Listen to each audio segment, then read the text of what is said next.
Hello, Ramzan মাস কাজ তো মেলা করলাম, কষ্ট আছে রোদি, বাড়ি চলে আসতেছি, বাড়ি এসে কথা কবে না। হ্যাঁ হ্যাঁ, আমি এসে গেছি।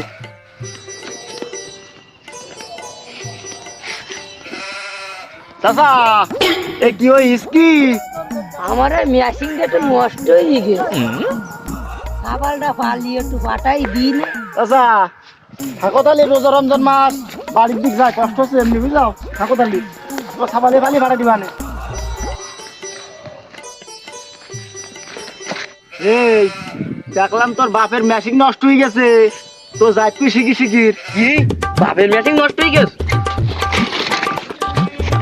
বাহ বাহ, মেশিনটা দিয়ে একটু দেই, তুই দিস খাবার শুটটা যাবার তাই করবি।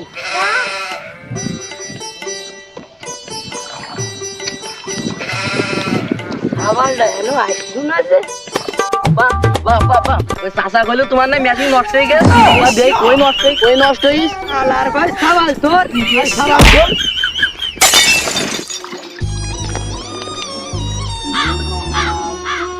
আমার ভালো মেশিন নষ্ট বয়সী লুঙ্গি উঁচু করে আর বাপের সম্পদ চেক করতি আয়ুর পদেশি কামটা করল।